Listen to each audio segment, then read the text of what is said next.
último capítulo do livro de Mateus, os versículos 16 e 17.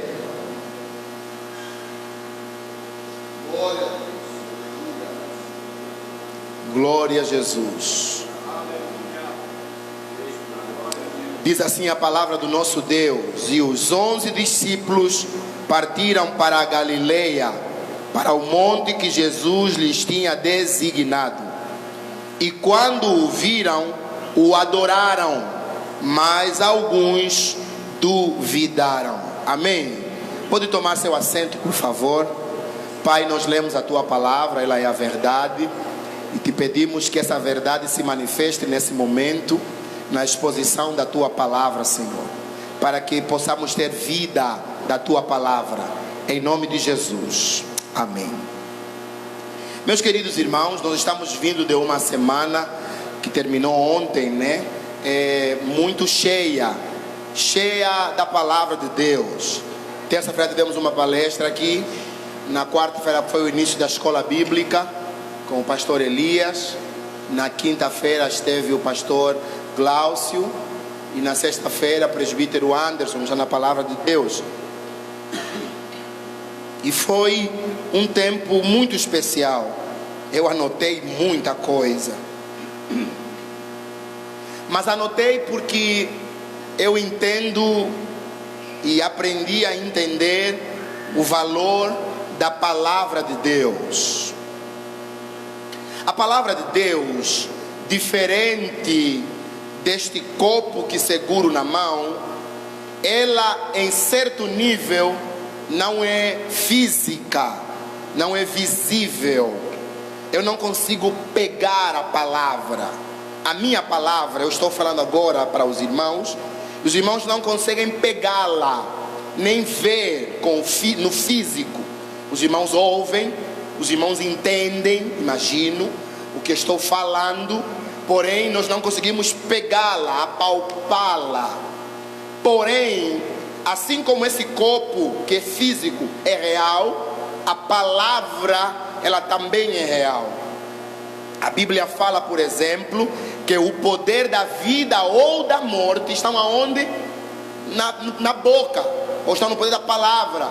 E aquele que saber fazer bom uso dela, o texto diz que viverá, vai prosperar, vai se dar bem.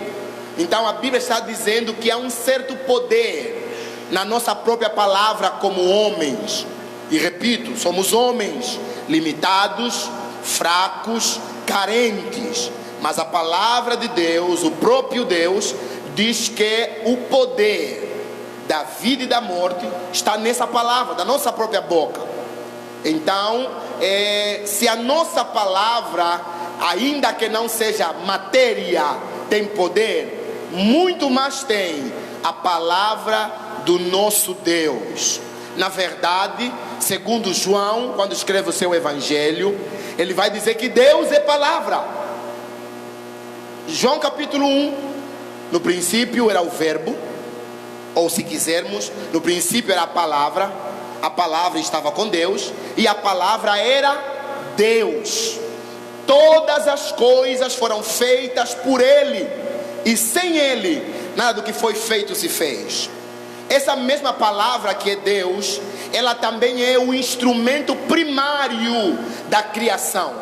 Tudo o que existe veio através da palavra. Este copo surge por uma ideia, mas a ideia, se não for verbalizada, se não for falada, se não haver a locução, ela fica apenas com aquele que a teve na mente ou no coração. Eu tenho uma ideia aqui agora. Se eu não dizer que ideia tenho, os irmãos, presbítero Anderson, presbítero Osvaldo, presbítero irmão Luiz Região, não terão conhecimento. Qual é a minha ideia? Eu tenho, nós temos ideias, mas até que nós a tornemos audível pela fala, as pessoas não vão saber qual é a nossa ideia. Então a palavra, ela tem um poder criativo, e a Bíblia fala isso. A Bíblia diz lá no livro do Gênesis: no princípio criou Deus os céus e a terra, esse versículo 1 do capítulo 1 é uma introdução, conclusão do capítulo 1 e o capítulo 2 de Gênesis. No capítulo 1, versículo 1 diz assim: no princípio criou Deus os céus e a terra. A expressão céu e terra aqui, ela significa a totalidade das coisas que existem nos céus e das que existem na terra. Ela também significa a totalidade das coisas invisíveis ou espirituais e das coisas visíveis, materiais ou naturais. Então, quando Gênesis diz no versículo 1, no princípio criou Deus os céus e a terra, esse versículo, ele é uma introdução para explicar alguma coisa. Para tentar explicar de outro jeito, é como alguém que saiu para trabalhar, se despediu da esposa pela manhã, e ao final do dia laboral, ele voltou para casa. Ao chegar em casa, a esposa lhe pergunta: como é que foi seu dia? Ele diz: olha, meu dia foi uma bênção. Ok. Ele respondeu ou não respondeu? Ela perguntou como foi seu dia. Ele disse: foi uma bênção. Respondeu. Mas essa é uma resposta informativa o suficiente? Não. Então ele vai explicar: foi uma bênção porque eu saí daqui, sabe que nós não temos carro, fiquei no ponto de ônibus, começou a chover, mas quando a chuva começou a cair, parou alguém, me deu carona, e ele trabalhava no mesmo prédio que eu trabalho lá na minha empresa. Cheguei no serviço, quando eu fui passar o meu passe magnético, o meu estragou, mas aí meu chefe chegou e liberou para mim, eu entrei, e aí estava tudo, e ele vai contando, relatando como esse dia foi uma bênção. Então ele diz no começo: o meu dia foi uma bênção. Agora ele vai explicando: o dia foi uma bênção por causa disso, disso, disso e daquilo outro. Então Gênesis 1:1 é isso, é uma introdução, conclusão resumida de todo o capítulo 1 e o capítulo 2. No princípio criou Deus os céus e a terra. Só que o versículo 2 diz assim: e a terra estava sem forma e vazia, e o Espírito de Deus pairava por sobre a face das águas. E a Bíblia diz então que Deus disse: haja luz, e a luz passou a existir. E quando nós lemos o capítulo 1 e o capítulo 2, todo o processo criativo de Deus se inicia com o quê? Com a palavra. Ele fala e as coisas vêm a acontecer. A Bíblia também fala através dos profetas. Deus diz assim: que ele não é homem para que minta, nem filho de homem para que se arrependa. Por quê? Porque ele não é apenas o onisciente, que conhece tudo, que sabe tudo que já existe, que já existiu e que ainda vai existir. Até porque tudo veio dele, ele mesmo criou. Ele não é apenas o onipotente, aquele que pode tudo, que nada foge do seu poder e da sua vontade. Ele é também o onipresente. Ele preenche todos os espaços. Não há lugar na terra, debaixo da terra, nas águas ou no céu, aonde possamos nos esconder de Deus. Por causa disso, ele não se engana, ele não erra quando fala alguma coisa. Então ele diz assim: se eu prometer, eu não vou mentir. Eu não sou homem para que minta, nem filho de homem para que me arrependa. Se eu prometi, eu vou cumprir. Se eu afirmei, eu vou confirmar. A Bíblia fala ainda que o Senhor Deus, mais ou menos 500 anos antes, através do profeta Isaías, ele fala assim: eis que a virgem conceberá e dará luz a um filho. E ele fala mais que esse filho vai ser um sinal importante para Israel. Depois ele fala assim: olha, quem deu crédito à nossa pregação, quem nos acreditou quando pregamos, ele foi subindo como renovo perante a terra. E ele vai profetizar. Isaías fala isso mais ou menos quase 600 anos antes de Jesus. E no tempo oportuno, no tempo determinado por Deus, a palavra profética que Isaías fala se cumpre tal qual como o Senhor havia falado. Por quê? Porque Deus não é homem para que minta, nem filho de homem para que se arrependa. E a sua palavra é poder. Se a palavra é poder, então eu preciso crer na palavra de Deus. A palavra de Deus, ela se manifesta primeiro na criação. A criação manifesta o Deus invisível. A criação revela o eterno Deus. Segundo lugar, a palavra de Deus se manifesta pelo texto sagrado. A Bíblia Sagrada, ela não contém, ela não fala apenas, ela é a palavra de Deus. Alguns dizem que a Bíblia contém a palavra de Deus. Quando dizem contém, estão dizendo assim, tem coisas na Bíblia que não foi Deus que falou. Então como é que ela é confiável? Tem coisa que Deus que falou. Como eu vou saber que se Deus falou, Deus não falou? A Bíblia não contém, a Bíblia é a palavra de Deus.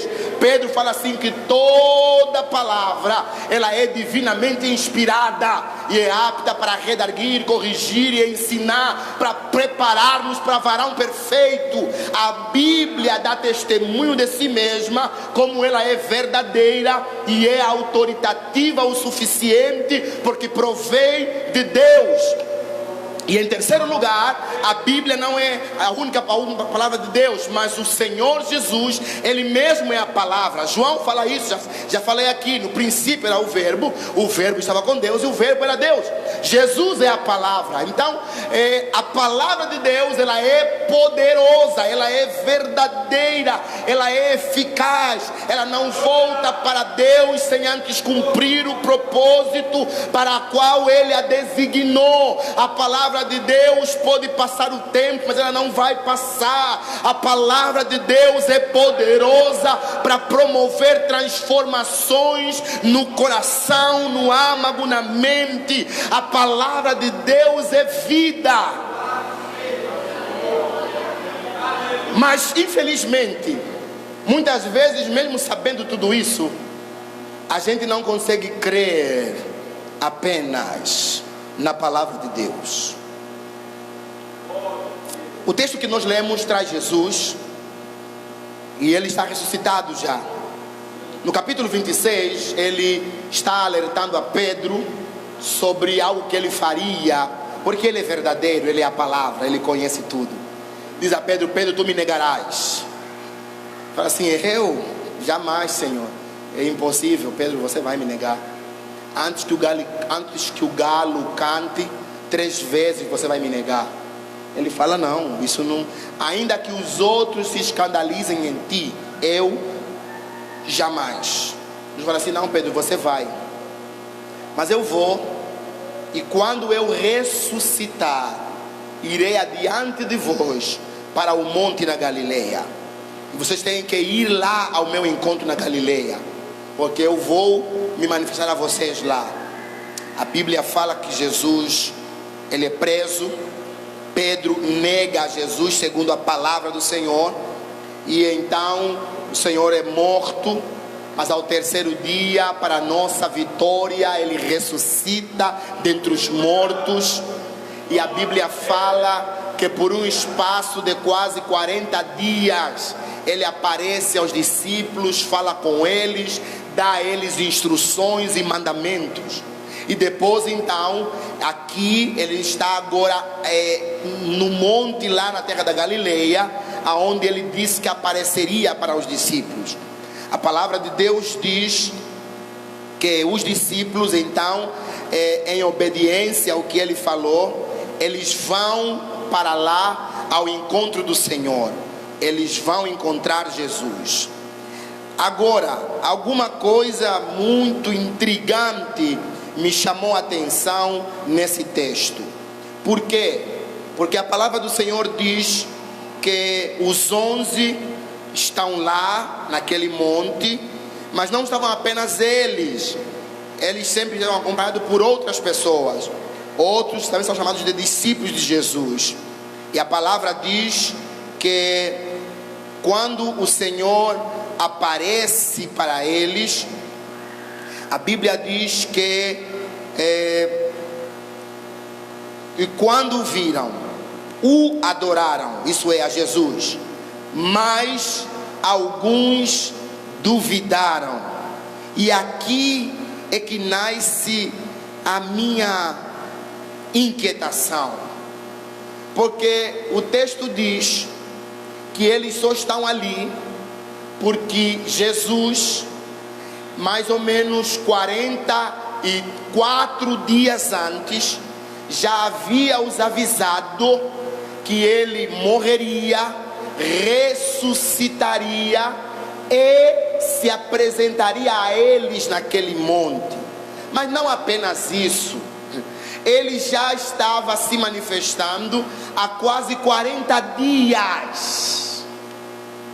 Mas ainda assim, alguns duvidam, enquanto outros creem naquilo que estão vendo.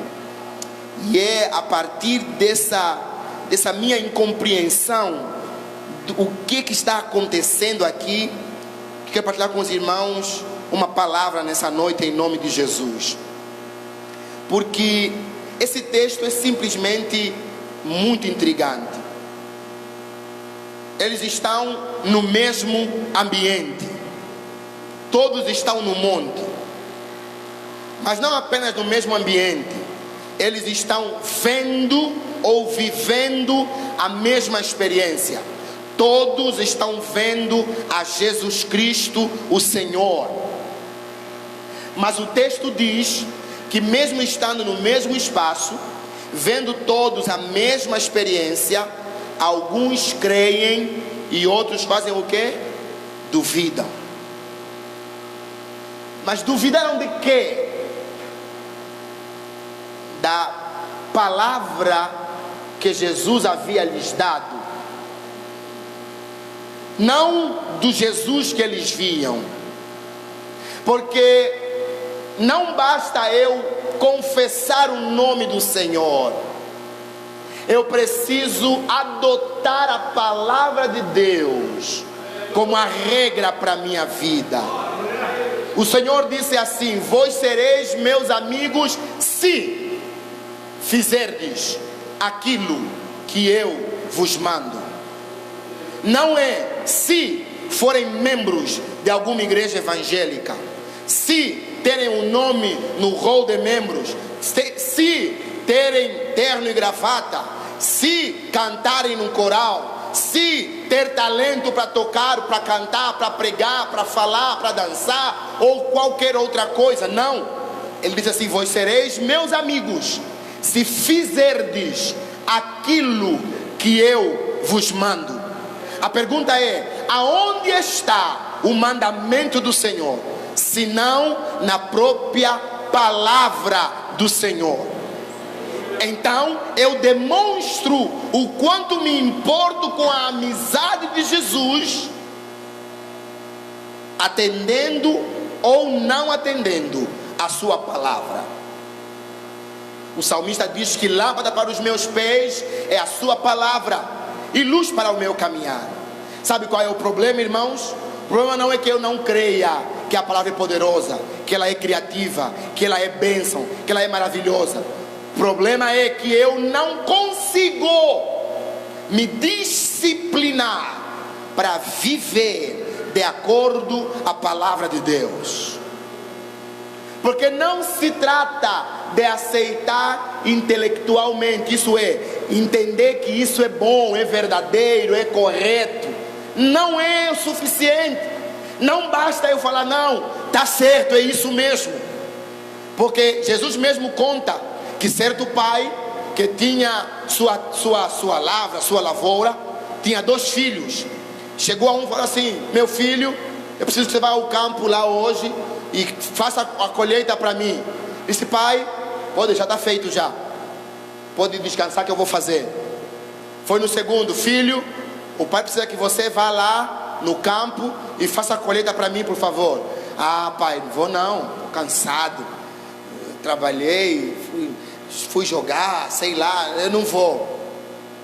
Mas a Bíblia diz que aquele filho que disse que iria, o que ele fez? Foi? Não foi. O que disse que não iria, o que ele fez? Foi.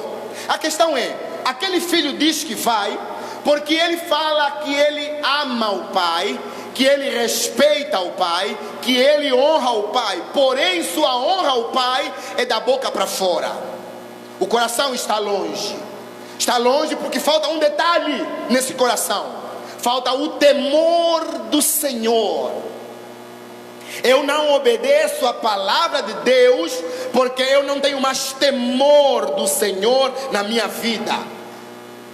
O temor do Senhor é que me priva de andar segundo os meus desejos, para andar segundo a orientação da palavra de Deus. O problema é que nós esquecemos o que o pastor Elias falou aqui na quarta-feira, que esse mesmo Deus que é Salvador, Ele também é juiz. Que esse mesmo Deus que um dia enviou Jesus e através dos seus discípulos alcançou várias cidades da Judeia, Jerusalém, Samaria, o mesmo Deus matou a Ananias e sua mulher Safira, porque eles ousaram tentar tapear o Espírito Santo. É o mesmo Deus. O problema é que eu esqueci o temor do Senhor. E aí eu costumo falar que eu atribuo um pouquinho de culpa a nós, os pregadores ou os ensinadores, porque na ânsia de falarmos do amor de Deus para os perdidos, costumamos pintar um Deus que é um Deus falso. Porque esse Deus que é amor, Ele também é juiz, Ele também executa juízo. E o texto de Atos diz que quando Ananias e Safira morrem, a Bíblia diz, caiu um temor muito grande sobre a igreja. E eles andavam cumprindo a vontade de Deus.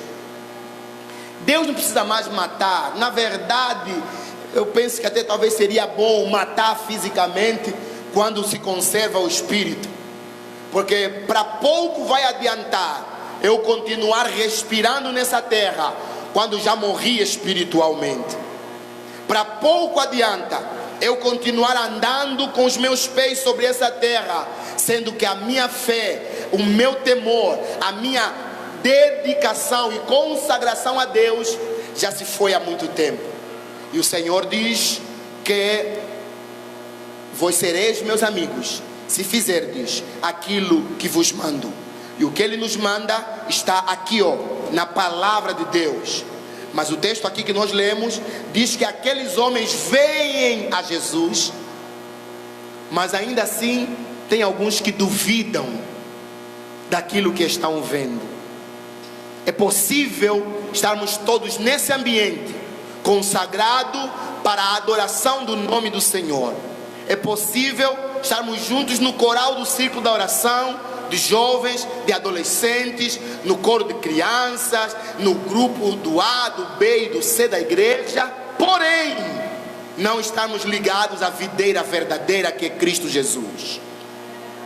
E a pergunta aqui que move a minha alma é: como estamos vivendo? Eu estou pregando hoje com essa pergunta como a base na qual se levanta essa ministração de hoje. Como eu estou vivendo a minha vida? Vivendo, entendendo que é só aqui e pronto? Ou vivendo que aqui é uma preparação para a eternidade? Que dependendo de como eu viver aqui, de como eu decidir honrar a Deus aqui, eu vou para a eternidade, mas não para o gozo eterno, como foi aquele mendigo Lázaro, mas para o tormento eterno, como foi aquele rico da parábola. Porque eu preciso voltar a colocar em primazia a palavra de Deus. É a palavra que santifica. Jesus diz para Pedro na última ceia: vem cá para eu te lavar. Mas Senhor, você não pode me lavar, eu preciso te lavar, senão não tens parte comigo. Pedro falou: então me lava por inteiro. E assim: não, Pedro, pois já estás limpos. Pela quê? Pela palavra que vos tenho falado. Mas não é o sangue de Jesus. O sangue é para você entrar no reino. Entrou, agora o que vai continuar te lavando e purificando a nossa mente, o nosso coração, é a palavra. Sabe por que a nossa boca não se converteu ainda? Porque com a mesma boca que eu glorifico a Deus, aleluia, é a mesma boca que eu xingo lá em casa, falo palavrão, e eu sou crente e cheio do Espírito Santo, né? Eu falo em língua, mas palavrão não saiu da minha boca. Por quê? Está faltando a palavra de Deus dominar a minha língua. Sabe por quê? Eu tenho dificuldade em amar e em perdoar quando me causaram algum dano. Eu levo 15 anos, mas não perdoo, Porque eu estou desconsiderando a palavra de Deus. Porque a palavra já diz: perdoai-vos uns aos outros. Para quê? Para que o Pai também vos perdoe. Perdoai-vos para que sejais curados. Mas eu, como não considero a palavra de Deus, eu digo considero, eu digo que eu amo, eu digo que ela é verdadeira. Não, a Bíblia é a palavra de Deus, ela é verdade, ela é lâmpada para os meus pés, é ela que me dirige, é ela que me aponta o caminho, é ela que me guarda, é ela que me abençoa. Porém, na hora que ela me confronta com os meus problemas, com as minhas manias, com as minhas fraquezas, eu a desconsidero. Eu não consigo tomá-la a sério e levá-la em consideração. Me permitam contar um pequeno testemunho bem rápido, na primeira pessoa. Estava no ensino médio em Angola, isso em 2003, acho 2003. E na sala tinha uma colega, não vou falar o nome não, estão filmando aí, vou expor a menina, talvez é casada, já tem marido, ela fica brava aí, deu um problema depois. E ela, dizem os colegas que gostava de mim, dizem que ela gostava de mim. Ela nunca falou, ainda que demonstrou algumas vezes, mas nunca falou. Porém, eu aprendi desde cedo que não há comunhão com julgo desigual. Ela não era crente, evangélica, era católica. Ela não era da Assembleia de Deus como eu. Então, para mim é julgo desigual. Já falei aqui outra vez, e eu dou esse exemplo. E não é falar que é falso ou verdadeiro. Falando julgo desigual. O que é jugo, irmão? Vamos lá, devagar aqui, só para não causar confusão. O jugo é aquela canga que os animais têm. Já viu os bois lá na terra? Põe uma canga no pescoço de um e no pescoço do outro. Primeira coisa, os bois têm que ser do mesmo tamanho, porque bois diferentes em tamanho não vai dar certo. Segundo lugar, essa canga, esse jugo não pode ser diferente, senão vai esforçar muito o outro e não vai produzir o trabalho. Tem que ser bois do mesmo tamanho e jugo igual, a canga igual, para que os dois consigam trabalhar a terra juntos. E eu falei aqui uma vez e volto a repetir, que eu, por exemplo, que sou da Assembleia de Deus, eu vou inverter os papéis. Uma menina da Assembleia de Deus namora um rapaz da congregação cristã, é uma igreja evangélica, porém lá, por exemplo, tem que usar véu, tem uma série de procedimentos que não é comum na Assembleia. E você entende, não, isso aí não tem nada a ver comigo, minha realidade é outra. Você casou, você tem que fazer duas coisas: ou se submete àquilo que é a prática do seu marido naquela igreja, porque você agora é mulher dele, ele é o cabeça do lar, você sabia desde o começo.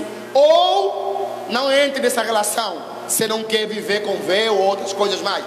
A convenção cristã é apenas um exemplo de outras igrejas. Então, nesse sentido, é um jugo desigual. São procederes, doutrinas diferentes, que vai causar atrito no casamento, vai causar problema depois. Então eu falei para aquela menina, falei assim: olha, eu não posso e não vou. Por causa disso, eu fiquei durante quase 2 anos de ensino médio, 3º e 4º ano de ensino médio, sendo vítima daquilo que chamam de bullying hoje. Os meus colegas iam na sala de aula, no meio da aula jogavam papel na minha carteira. Quando eu abri o papel, achei assim: você não é homem, porque não consegue pedir namoro na fulana e fica aqui empatando no nosso caminho. Eu entrava na sala de aula de manhã, então escrito no quadro, na lousa, com giz de cera: nessa sala há rapazes que são mais mulheres do que homens. Na época passava uma novela na televisão, nos canais de TV lá, e tinha lá um rapaz, o nome dele era Sócrates. Ele era homossexual e ele vestia camisa dentro, tudo bem organizadinho. Eu sou assembleano desde o berço. Assembleano vai na igreja de camisa, na escola de camisa dentro. Tem o jaleco em cima, põe camisa tudo dentro, bonitinho, cinto, sapato, vai de crente na escola, amém por isso. Fala: olha, até o modelo de vestir é igual daquele falando da novela. O Benício é isso, é aquilo. E vivia fazendo um monte de pressão sobre mim. A única coisa que me segurou não foi porque ela era feia, não, muito bonita a menina. Não foi porque meu pai estava perto, não estava perto, meus pais estavam longe. Meus pais nem sabiam disso, nem meu pastor, nem ninguém. Mas eu sabia, que Deus sabia, e a palavra de Deus me orientava, que eu não podia dar o passo que eles queriam que eu desse, porque a palavra de Deus vinha confrontar com algo que até eu queria, mas o meu querer não era maior do que a autoridade da palavra de Deus. Quantas vezes você quis fazer justiça com mão própria, quer sair no tapa com alguém? A Bíblia fala assim: quando te provocar, tem que fazer, tem que dar outra face. A gente faz isso porque entende o que? A autoridade da palavra de Deus. E assim precisa ser. Nós precisamos fugir desse perigo de aceitar a palavra como verdade, mas não adotá-la como a nossa vida diária. O problema está aqui, que eu aceito e entendo, é verdadeira a palavra, mas eu não consigo viver ela no meu dia a dia. Para quê? Não adianta crer. Para que eu crer que ela é verdadeira se eu não consigo viver ela no meu dia a dia? Eu preciso tornar a palavra a minha regra de fato, o meu princípio, o meu modelo, porque é ela que nos revela quem Deus é ela que nos revela quem nós somos, é ela que nos revela para onde estamos indo. Mas infelizmente, assim como foi nesse dia, nem todos que estão no mesmo ambiente conseguem crer, ainda que estejam vendo a palavra. Porque a palavra está aqui, ó. A Bíblia diz que nós somos a carta escrita. A palavra está ali em você. E alguém está vendo a palavra, mas ainda assim tem dificuldades em crer. E a gente esquece que o céu não é para quem é crente da Igreja Assembleia de Deus do Brasil ou de Londrina, não. O céu é para quem é discípulo de Jesus. E discípulo de Jesus anda segundo a palavra de Jesus. A gente tem tempo ainda, vou falar. Dinheiro é um problema. Para ofertar na igreja uma dificuldade. Eu vou falar, eu sou pastor na igreja. Jovens para dar oferta, meu Deus do céu. Mas tem dinheiro para comprar celular novo, bonito, para pagar retiro, para pagar isso e aquilo. Cadê os dízimos? Não dizima. Não, eu não trabalho. Ué, mas você tem dinheiro todo mês. Alguma coisa não está certa. Não, dízimo do Antigo Testamento, já falei outro dia aqui, volto a repetir.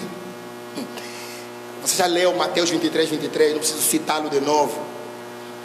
Mas se você acha que o dízimo do Antigo Testamento, na Assembleia de Deus de Londrina, nós cremos que é para o Novo Testamento. Faz parte da prática cristã dos assembleanos de Londrina dizimar. De modo que se você se diz membro da Assembleia de Deus não dizima, então você está em pecado. Para não ficar em pecado, muda de denominação. Procure uma que não tem dízimo, que o dízimo não faz parte dos princípios. É simples. Repito, eu não estou enxotando ninguém, não estou mandando ninguém para fora, não. Estou falando isso para ajudar. Estou falando isso para abençoar a sua vida. A Bíblia fala quem é amigo, quem avisa o quê?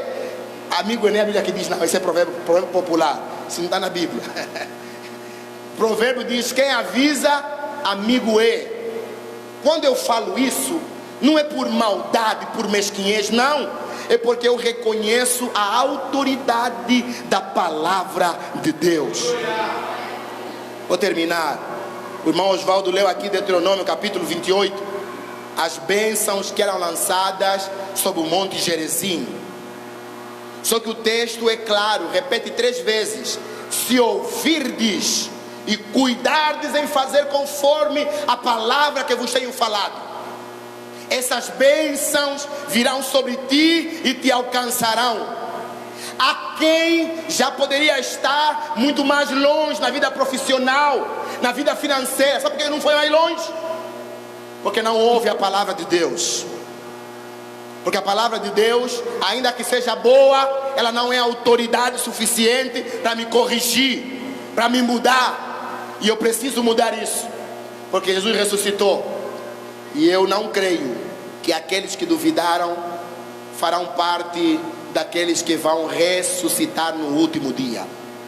Mas eu sei pela palavra de Deus, Apocalipse capítulo 3 versículo 10, a Bíblia diz assim: como guardastes a palavra da minha paciência, também eu te guardarei da hora da tentação que há de vir sobre todo o mundo, para tentar os que habitam sobre a terra.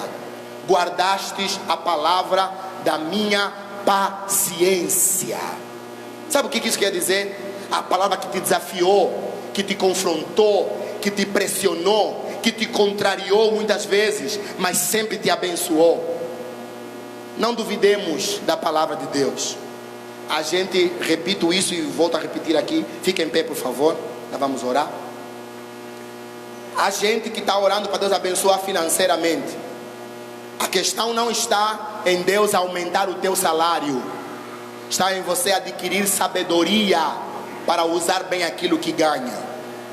A questão não está em Deus mudar você de bairro, mas está em você adquirir sabedoria para que os princípios da palavra de Deus reinem dentro da tua casa.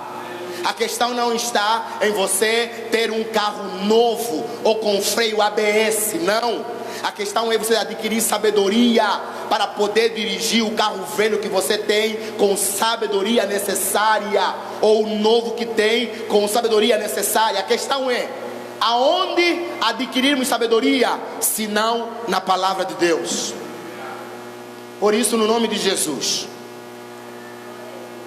repito, a minha pergunta é: estamos vivendo aqui, investindo apenas para essa vida, ou pensando na eternidade? Se estamos pensando na eternidade, olhe em que terreno ou qual semente você está lançando no teu terreno.